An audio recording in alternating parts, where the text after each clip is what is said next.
नई सोच, सही दिशा की प्रस्तुति।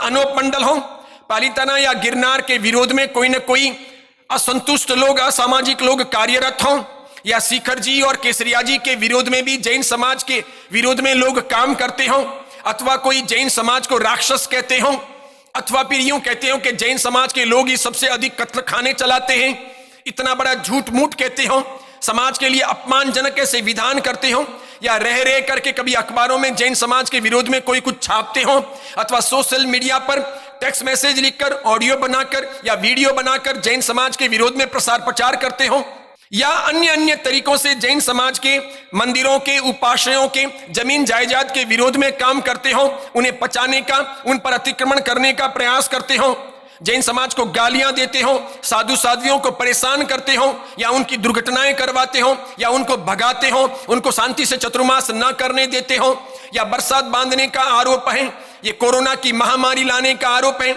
ऐसे बद्दे बेहुदे बिना तर्क के आरोप लगाते हो, अथवा फिर यूं कहते हो कि देश को मुसलमानों ने नहीं लूटा, आतिताइयों ने नहीं लूटा, अंग्रेजों ने नहीं लूटा, जैन बनियों ने लूटा है। फिर वापस ये कहते हो कि महाराणा प्रताप को किसी भामाशाह ने दान नहीं दिया था, वो सारा पैसा तो महाराणा प्रताप की परंपरा का महाराणा प्रताप के पास में था, ये झूठी कहानी है कि भामाशाह ने दान दिया था। ऐसी ऐसी उजुल फुजुल की बातें निकालते हो जो ऐतिहासिक सिद्ध हो। भामाशाह ने जब लाखों करोड़ों रुपए दिए हों, उसी से हिंदू राष्ट्र की रक्षा के लिए बल मिला हो महाराणा प्रताप को, ये जग जाहिर बात हो। ऐसी बातों के विरोध में भी जो काम करते हो, झुठलाते हो। इसके सिवाय जातिवाद को लेकर, भाषावाद को लेकर, प्रांतवाद को लेकर हमारे विरोध में कोई गतिशील हो, काम करते हो, और तो भी हम चुप बैठे रहें, कुछ न करें, समय पर जवाब न दें, एकीकृत न बने, संगठित न बने, सामूहिक तरीके से योजनाएं न बनाएं, उनको कैसे रोका जाना चाहिए, या उनका आर्थिक तंत्र तोड़ा जाना चाहिए, उनको विवश किया जाना चाहिए, उनको कानूनी दायरे में लाकर के कटघरे में खड़ा किया जाना चाहिए, सजा दिलानी चाहिए, या वे परेशान हो ऐसी कोशिश की जानी चाहिए। ऐसा अगर हम नहीं करते हैं तो समाज कैसे बचेगा, धर्म कैसे बचेगा?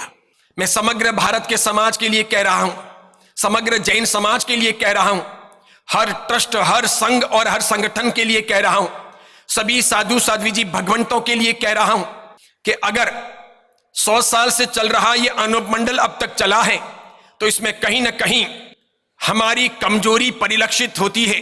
हम प्रमादी रहे हैं, या हमने मजबूती से उनका सामना नहीं किया है, या उन शत्रुओं को भूख बुलाने की हमने बराबर कोशिश नहीं की है। एक तरफ हम गालियां खाते रहे हैं, दूसरी तरफ उन राजस्थान के अनूप मंडल के इलाकों में दान देते रहे हैं। एक तरफ हम अपमान सहते रहे हैं, दूसरी तरफ उन लोगों की जो हमारा अपमान करते हो उनकी सेवाएं करते रहे हैं।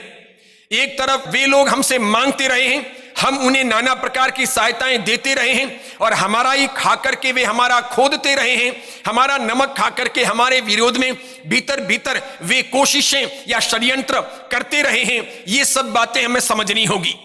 इसके सिवाय कानूनी लड़ाई में हम कमजोर पड़े हैं, हम मजबूती से आगे नहीं बढ़े। कुछ लोगों ने ही प्रयास किए, उन लोगों को सबने समर्थन नहीं दिया। कुछ लोगों ने रात दिन एक किए, लेकिन पूरा समाज एक साथ में संगठित होकर आंदोलन के तौर पर आगे नहीं आया। इसीलिए पालीताना, ये गिरनार, ये समय शिखर, ये केसरिया जी, अथवा फिर ये अनूप मंडल, या उजुल फुजुल की सोशल मीडिया की बातें, कभी टेलीविजन, कभी अखबार, कभी जातिवाद, कभी भाषावाद, कभी प्रांतवाद, कभी दक्षिण में, कभी महाराष्ट्र में, कभी गुजरात में, कभी राजस्थान में जैन धर्म के विरोध में छोटी बड़ी घटनाएं घटती जाएं, लोग क्रियान्वित होते जाएं, लोग कुछ न कुछ करते जाएं। ये सब चीजें इसीलिए पनप रही। वक्त पर हमें खड़ा होना चाहिए। विचार कीजिए, जितना जैन धर्म के विरोध में लोग काम करते हैं, या जितने शत्रु जैन धर्म के विरोध में खड़े होते हैं, अगर उतनी बातें इस्लाम के बारे में कभी की होती तो मैं ये सोचता हूं 100 साल नहीं, 100 दिन नहीं, 100 घंटों में वे इस्लाम के लोग फैसला लाते, अनूप मंडल को भू पिला लेते। अनूप मंडल का इस्लामिक लोगों के साथ में संबंध है। अनूप मंडल की किताब एक मुसलमान ने लिखी है, संपादन उसने किया है। अनूप दास जी तो अनपढ़ थे, उन्हें पढ़ना भी नहीं आता था, लिखना भी नहीं आता था। तो सबसे बड़ा सवाल है वे किताब कैसे लिख सकते हैं।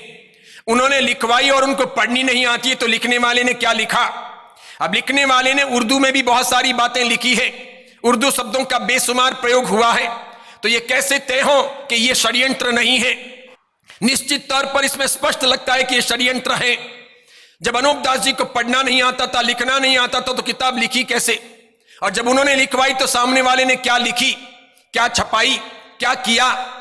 और जब वो मुसलमान है संपादक और उसने उर्दू शब्दों का उपयोग किया है, तो इसके पीछे भी कहीं ना कोई रहस्य हो सकता है, कोई षड्यंत्र हो सकता है।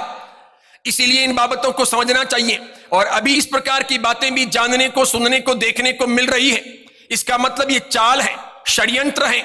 बहुत बड़ी मात्रा में जैन धर्म के प्रति जो ईर्ष्या रखते हैं, जलन रखते हैं, वैसे लोग इकट्ठे हुए हैं और वे जानबूझ करके एक ही बात करते हैं, जैन धर्म के विरोध की। जैन समाज की अच्छी बात जो सुनना ना चाहते हो, जैन समाज की अच्छी बातें जो स्वीकार करना ना चाहते हो, देखना ना चाहते हो, जिनके मन में जैन शब्द आते ही आग लगती हो, बस वैसे सब लोग अनूप मंडल के साथ में जुड़कर या अनूप मंडल के बनकर गलत गतिविधियां चलाते हैं। इसलिए मैं ये कहना चाहता हूं कि अगर सिख समाज के विरोध में कहा गया होता तो 100 साल तक ये आंदोलन नहीं चलता। कोई अनूप मंडलीय 100 साल क्या 100 दिन भी जिंदे नहीं रहते। सिख समाज इस प्रकार प्रतिकार करता। जैन समाज बुजदिल हो गया है, इसलिए जैन युवकों पर इसकी गहरी असर हो रही है। बड़े ओहदों पर बैठे हुए लोग कमजोर बन गए हैं।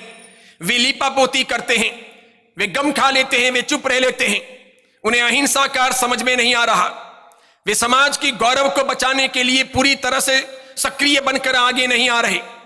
समझौते करना अच्छी नीति नहीं है।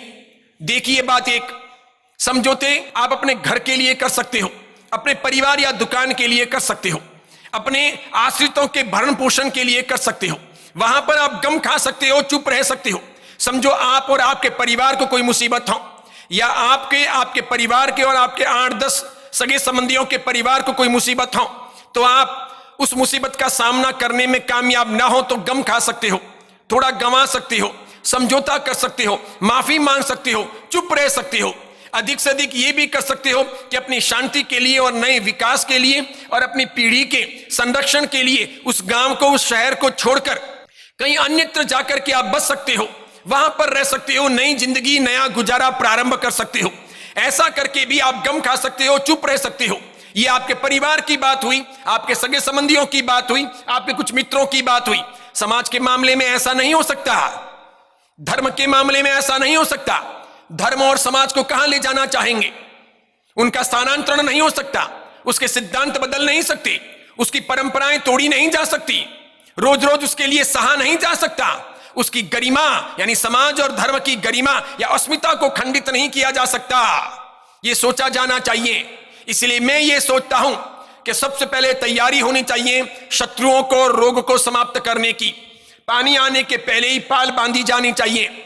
हर संघ को, हर समाज को सचेत रहना चाहिए। कोई छोटा सा भी गांव हो, छोटा सा भी शहर हो, जहां कहीं भी हमारे विरोध में कोई भी कार्यक्रम हो, कोई भी गतिविधि हो, तो सबको एक साथ में मिलकर के उसका सामना करना चाहिए। सब एक साथ में जुट करके उनको सपोर्ट करना चाहिए, जो हमारे संघ के लोग हों, हमारे समाज के लोग हों।